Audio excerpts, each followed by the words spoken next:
banna mo ceis le Polasaí na nOileán a rís agus súlgéireach hinál agam an dul chun céine tá a dhéanamh leis an Polasaí sin. Hartig an am seo hinure filed on policies. And around this time last year was the welcome news that we had the policy for the islands. And so I'm keeping a very close eye on the implementation of that. It's a 10-year policy with 3-year active plan, rolling 3 times. So what progress has been made in relation to that?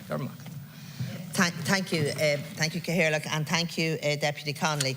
As you have said, I launched Our Living Islands, the National Island Policy 2023 to 2033 in June of last year. Our Living Islands is a substantial document, a 10-year policy backed up by rolling 3-year action plans. It has time-bound commitments so that departments and agencies across government can be held to account for its implementation. Following the publication of the policy, I established a monitoring committee chaired by my department to engage with key government departments, agencies and local authorities in relation to the implementation of the action plan.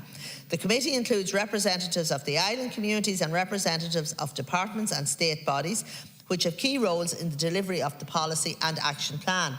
The most recent meeting in the monitoring committee was held in Galway on the 6th of March.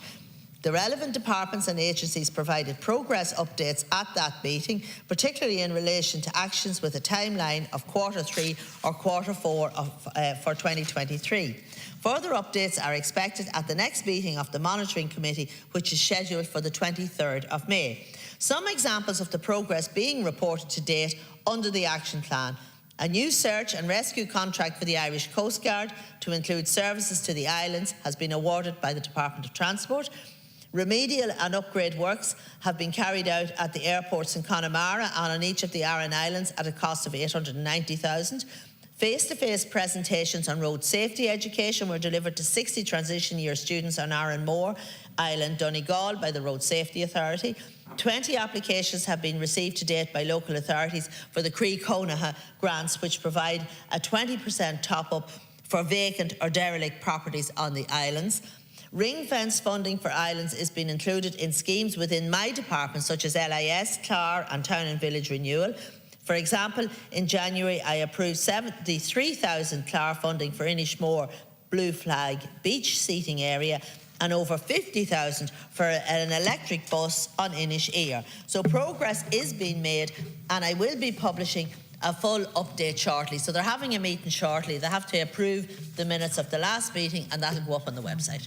Thank you, Minister, and I welcome the fact that there's a monitoring committee. I welcome the fact that the islands are represented on that. My difficulty with the monitoring committee is they're inputting into a report. I would have thought the monitoring committee would carry out the report as a body outside watching the progress. So is it your department that will carry out the report and the monitoring committee will input into it? I welcome the progress. I welcome to see an electric bus on Inishere and the other progress being made, and the ring-fenced funding. Now, but the background is important here as always. Back in '96 there was a task force. It has taken an eternity to get to have a policy that's not based on legislation. So the implementation is extremely important. And then, you see, we come back, if I have time, in relation to the outstanding issues: the piers, the Collamore on Inishman, the pier on Inishere, the lack of a primary care centre on Inishboffin. As you know, it's taken forever.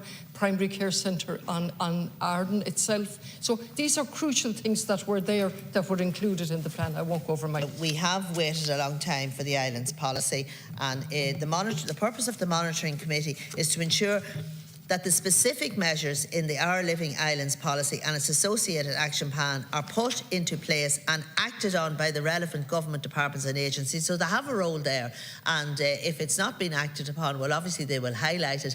The reports were prepared by the officials, but the monitoring committee are there to oversee it and make sure that the things that aren't happening are acted upon and that they're highlighted. So they have a very important role, the monitoring committee, and I'll be watching closely what they're doing. But of course, in terms of my department funding schemes, there's been a lot of dedicated funding now for the islands. I announced the LIS last week.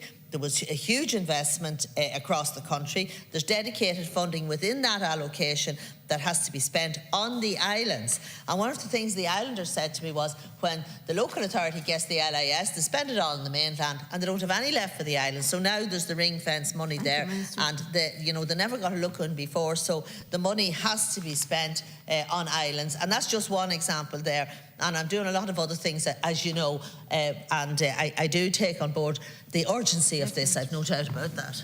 I welcome that, Minister, and you've been a hands-on minister, and I welcome that, and I've always said that. But in relation to the islands policy, it was dragged, wasn't it, really? And eventually we got it. It's not based on legislation, and it has timescales and objectives that must be adhered to. And so I have only less than 40 seconds left. So I'm repeating again, the Collamore Pier. It's been going on for 20 years. I don't expect you to answer it because it's a very specific thing. And then we have Inisheer, which is coming up later. I understand the Collamore has moved on to a preliminary business case. But again, if you look at the background, it has taken 20 years plus, and we're barely moving on to phase 3. And the same thing with the other one. Just on the primary care centres, they're the most basic unit of health. It takes the pressure off the hospitals. And forever it's going on, the transfer of land. I keep asking separate questions about that. The transfer of land from one department to the other to go to the HSE, to have a primary care centre on Inishboffin, and the one on Arden is not being mentioned at all. Thank you.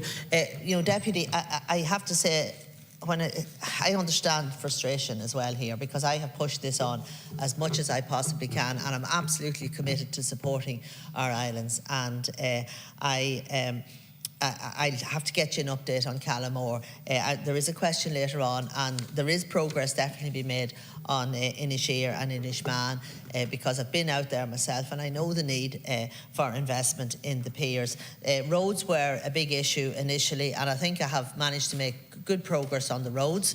And remote working has been a game changer for some of the islands. And then, for example, out on Clare Island, they're doing great work in e-health. And I was actually in Chicago for St. Patrick's Day, and I visited the Cisco headquarters there, and I met a fella from Clare Island, and he was talking about all the great things that they're doing there in terms of high-speed broadband and e-health. So islands can embrace new technology.